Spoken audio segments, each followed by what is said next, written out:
Hello students, आज हम सीखेंगे सिस्टम्स ऑफ अकाउंटिंग। क्योंकि हम अकाउंटिंग पढ़ेंगे तो हमें पता होना चाहिए कि what are the systems available to us जिसके बेस पे हम अकाउंटिंग कर सकते हैं। तो इनमें से कुछ चीज़ें आप पढ़ चुके हो और कुछ चीज़ें आप आगे पढ़ेंगे, डिटेल में पढ़ेंगे। कुछ इंट्रोडक्शन आप पढ़ चुके हैं, कुछ आप आगे डिटेल में इनकी स्टडी करेंगे। तो सिस्टम ऑफ अकाउंटिंग में ब्रॉडली हमारे पास दो तरह के सिस्टम हैं जिनके बेसिस पे हम अकाउंटिंग कर सकते हैं, अकाउंटिंग पॉसिबल है। एंड इन दो सिस्टम के जो नाम है वो है double entry system and single entry system. Single entry system को कई बार इनकम्प्लीट रिकॉर्ड्स भी बोल दिया जाता है कि हम जो रिकॉर्ड्स मेंटेन कर रहे हैं वो इनकम्प्लीट मेंटेन कर रहे हैं। ठीक है, कि हम कंप्लीट रिकॉर्ड्स मेंटेन नहीं कर रहे हैं। तो डेफिनेटली जो हमारा डबल एंट्री सिस्टम है वो कंप्लीट रिकॉर्ड्स को मेंटेन करता है।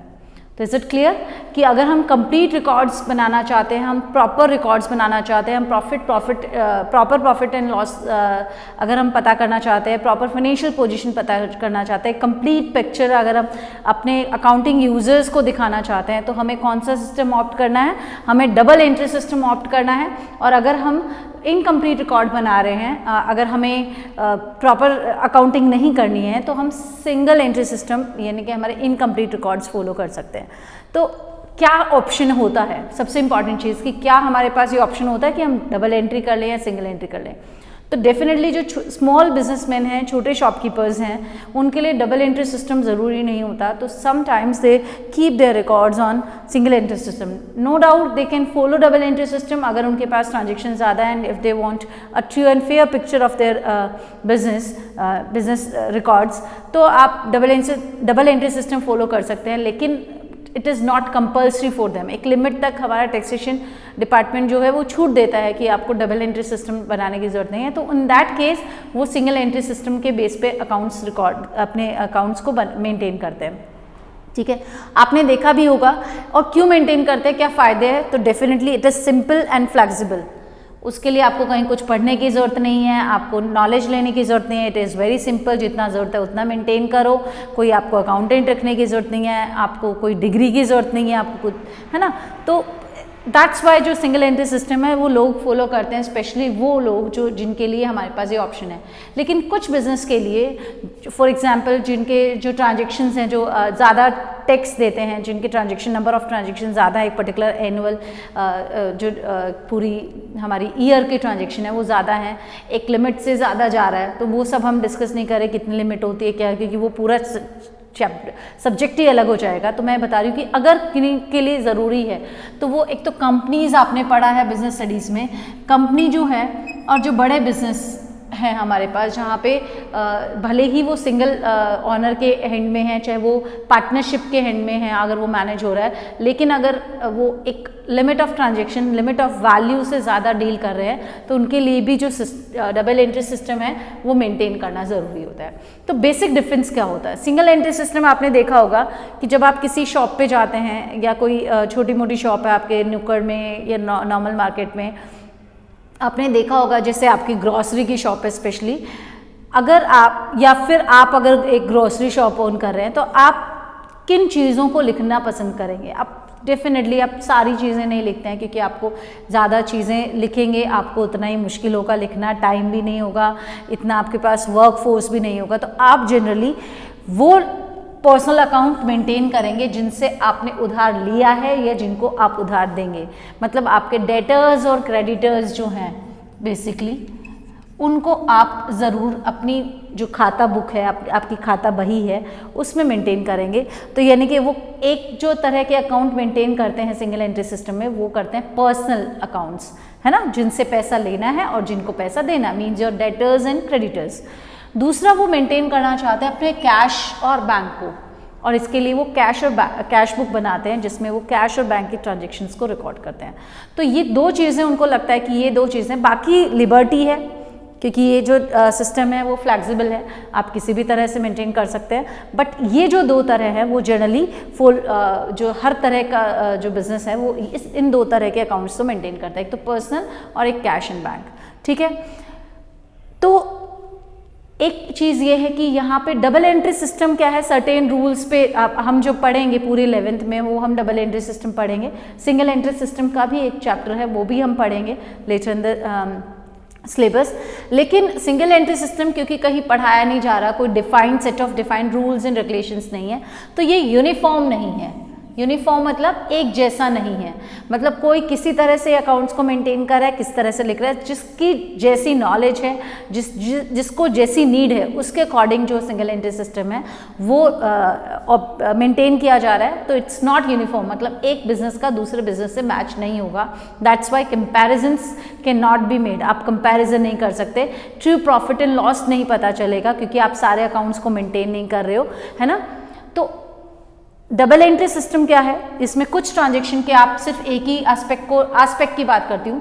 डबल एंट्री सिस्टम में दो तरह का एस्पेक्ट होता है कि जब आप एक ट्रांजेक्शन होती है, बिजनेस में ट्रांजेक्शन होते हैं, फॉर एग्जांपल रेंट रिसीव्ड, आपको रेंट मिला है तो आपको कैश मिला है और आपको रेंट के नाम का मिला है।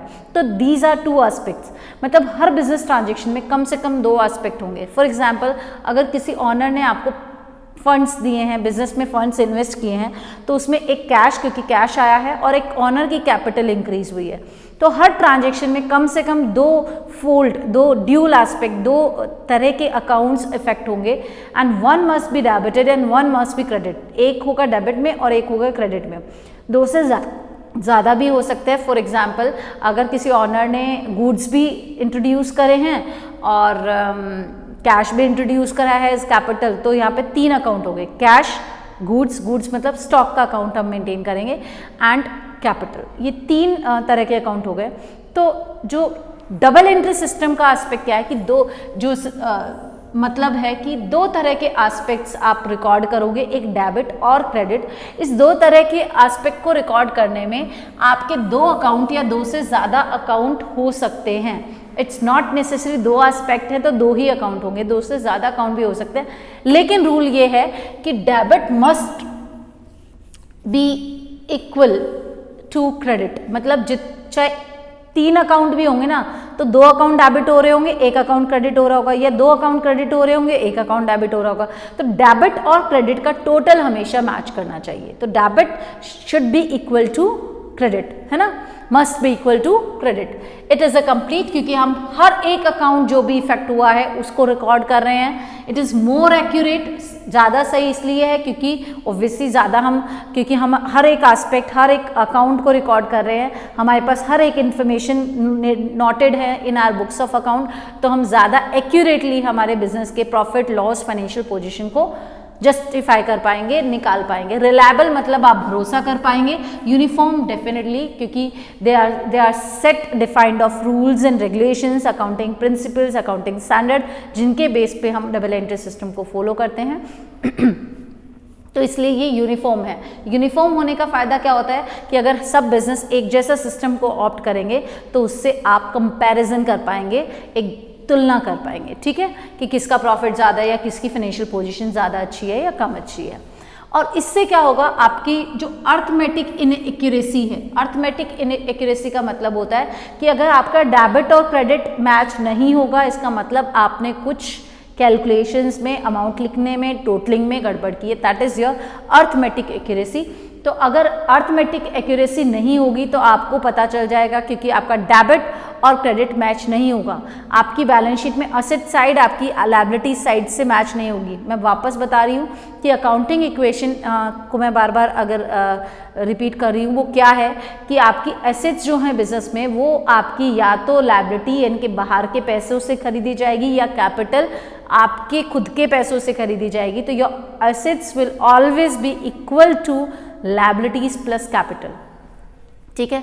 आपकी हमेशा जो एसेट्स है वो लायबिलिटीज प्लस कैपिटल के इक्वल होगी। दिस इज ड्यूल एस्पेक्ट, कि कोई भी ट्रांजेक्शन हो, your assets will always be equal to your liabilities plus capital, क्योंकि आप खरीदते क्या सामान है, या तो आपके पास पैसा होता है या आपका उधार का पैसा होता है। तो आपका खुद का पैसा बिजनेस में कैपिटल, उधार का पैसा लायबिलिटी, और वो पैसा जो वो फंड्स हैं वो आपकी एसेट्स खरीदने में यूटिलाइज हो रहे हैं, ठीक है।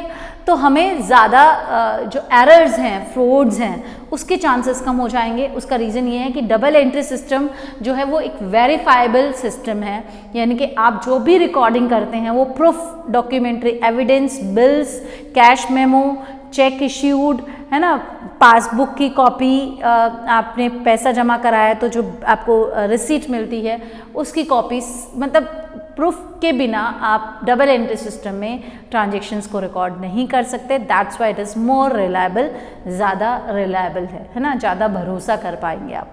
तो क्लियर है कि डबल एंट्री सिस्टम एक डबल एस्पेक्ट वाला सिस्टम है जिसमें एक डेबिट होता है, एक क्रेडिट होता है।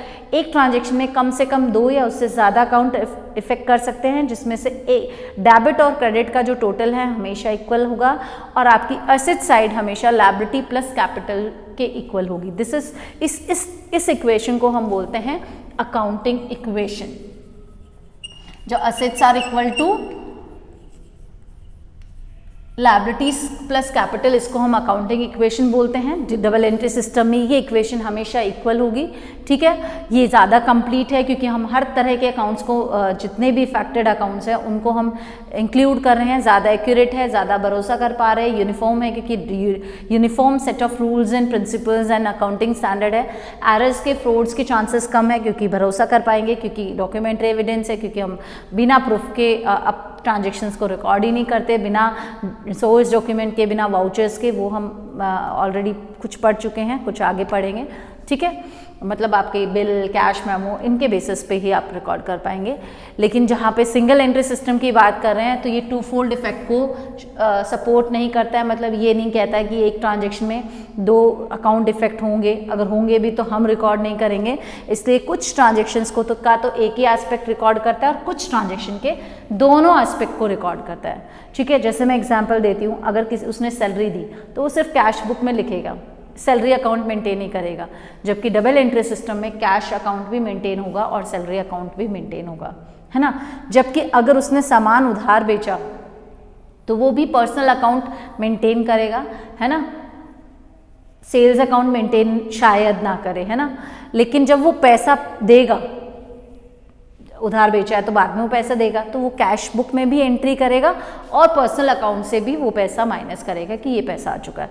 तो कुछ ट्रांजेक्शन्स को वो वापस कह रही फ्लैक्सिबल है, जो मैंने कहा एग्जैक्ट वो फॉलो करे ज़रूरी नहीं है। It's very much flexible to the person जो वो नोट कर रहा है ट्रांजेक्शन्स को, ठीक है।